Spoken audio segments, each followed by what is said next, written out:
جو تلوار میں لگا تھا، اور اس تلوار کے ضرب کو علی کے سر پر لگایا تو اتمام حجت کرنے کے لیے جراح کو بلایا گیا تھا۔ امام حسن علیہ السلام نے جراح کو، طبیب کو بلایا تو اس جراح نے کیا کہا کہ مولا اگر یہ زہر سارے کوفے کو دے دیا جاتا سب مر جاتے، یہ اتنا زہر ہے کہ سارا کا سارا کوفہ مر جاتا۔ یہ تو علی ہے جو 2 دن اس زہر کے اثر کو سہ گئے، ورنہ اتنا زہر ہے کہ سارا کوفہ مر جاتا۔ حذیفہ یمان کو علی نے گھر بھیجا تھا، بستر پر لیٹے تھے کہ ادھر جبریل کی صدا بلند ہوئی۔ بیوی نے آ کر جگایا، کہا سو رہے ہو، آواز نہیں سنتے ہو، آواز نہیں سنتے ہو کہ علی مارے گئے؟ حذیفہ دوڑ کر کے گھر سے مسجد کی طرف چلے، دیکھیں سب مسجد میں جا رہے ہیں، ایک شخص مسجد کے مخالف صف میں جا رہا ہے، اسے پکڑ کر کے لایا گیا، مولا کی خدمت میں لایا گیا، کہا اسے ایسے باندھ کر کے، ارے قربان جائیے ایسے امام کے اوپر کہ جو اپنے قاتل کے اوپر بھی ظلم برداشت نہیں کرتا، کہا اسے باندھ کر کے کیوں رکھا ہے؟ اس کا منہ خشک ہے، اسے شربت پلاؤ۔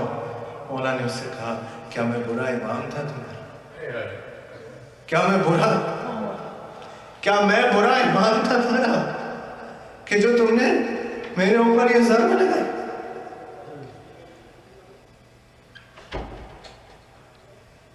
دو دن اس طرح سے گزر گئے، یہ 21 ماہ رمضان مبارک کی شب، اس میں بھی علی علیہ السلام ان ایام میں بھی، اس حالت میں بھی، کون سی حالت میں؟ اسبغ ابن نواطہ ان اصحاب میں سے ہیں کہ جو آخری وقت تک مولا کے نزدیک رہے۔ جب آپ کے حجرے میں سے نکل کر آئے تو کسی نے یہ پوچھا کہ مولا کا کیا حال ہے؟ کہا اتنا سمجھ لو کہ مولا کے سر پر ایک زرد پٹی بندھی ہوئی ہے، اس پٹی میں اور مولا کے چہرے کے رنگ میں کوئی فرق نہیں ہے۔ اتنا سا پٹی میں اور مولا کے چہرے کے رنگ میں کوئی فرق نہیں۔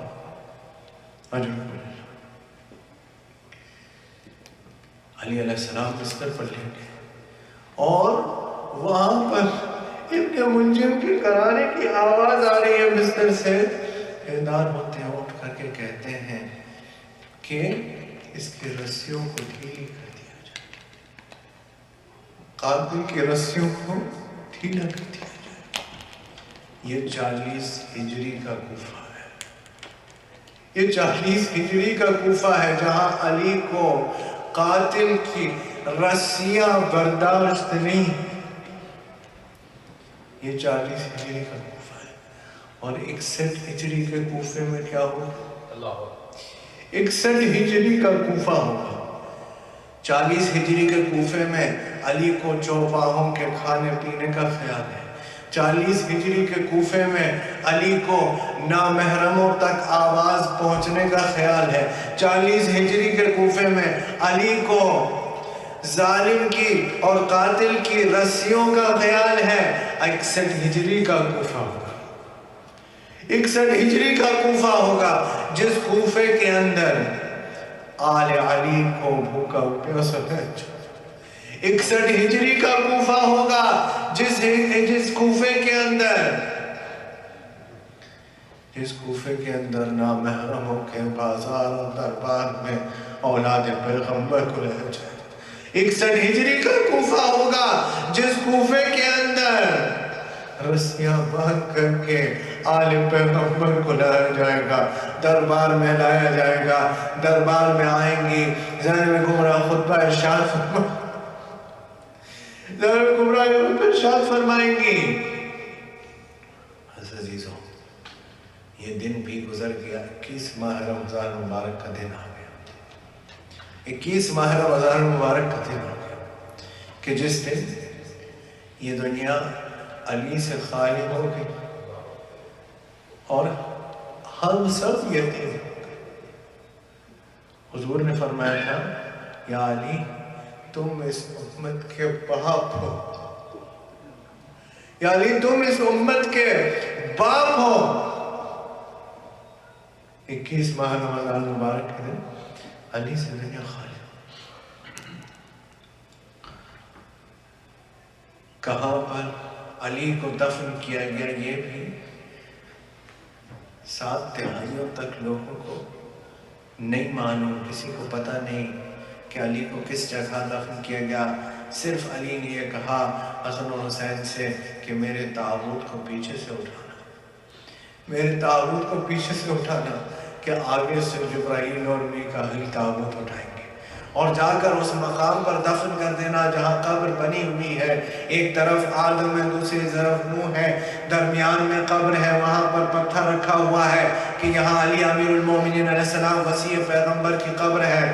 حسنین علیہ السلام نے دفن کر دیا، دفن کر کے واپس آ گئے تھے تو نجف جو آج شہر ہے اس وقت تو کوفے کے باہر ایک جگہ تھی، کوفے کے باہر ایک ویرانہ تھا، وہاں سے گزرتے ہوئے آ رہے ہیں کہ وہاں سے دور سے ایک شخص کے رونے کی آواز، بڑے درد مند انداز میں وہ رو رہا ہے۔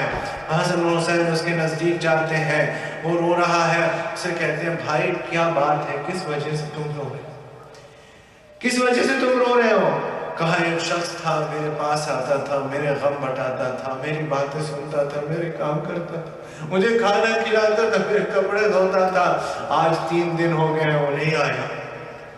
حسن علیہ السلام کہنے لگے کیا اس شخص کا کوئی نام؟ اس نے اپنا نام کبھی بتایا تھا؟ اس کے رونے میں اور اضافہ ہو گیا۔ اس نے کہا بھائی میں پوچھتا تو بہت تھا، میں اسے پوچھتا تو بہت تھا، لیکن وہ ہمیشہ مجھے یہ کہتا تھا کہ تم میرا نام جان کر کیا کرو گے؟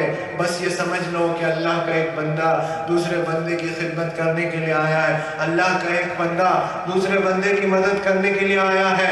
کہ میں بہت پوچھتا رہا، وہ ہمیشہ مجھے یہی جواب دیتا رہا۔ حسن مجتبی ہو کے کہنے لگے کیا کوئی اور علامت تھی؟ وہ نزدیک آیا، کہنے لگا بس جو خوشبو آپ کے پاس سے آ رہی ہے وہ خوشبو اس کے پاس سے آتی تھی، کب وہ میرے بابا انہیں ہم دفن کر کے ابھی آ رہے ہیں۔ وہ پاؤں پڑ گیا، کہا مجھے بھی ان کی قبر پر لے چلیے، مجھے بھی ان کی قبر پر لے چلیے۔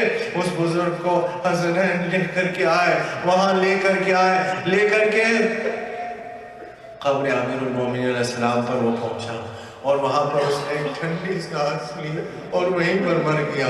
ایسا عاشق امیر المومنین تھا جو علی کی فرقت کو تاب نہیں لا سکا۔ حسنین علیہ السلام نے اسے دفن کر دیا وہیں پر اس کا غسل و کفن کر کے وہیں دفن کر دیا۔ اور اب واپس آئے، کس انداز میں کوفے میں واپس آئے ہیں کہ کوفہ ویران ہے، بابا سے خالی ہے، علی امیر المومنین علیہ السلام سے دنیا خالی ہو گئے۔ بس عزیزوں اٹھ کھڑے ہوئیے، یہ تابوت مولا کا آ رہا ہے، رسول اللہ کو پرسا دیجئے، حسنین کو پرسا دیجئے۔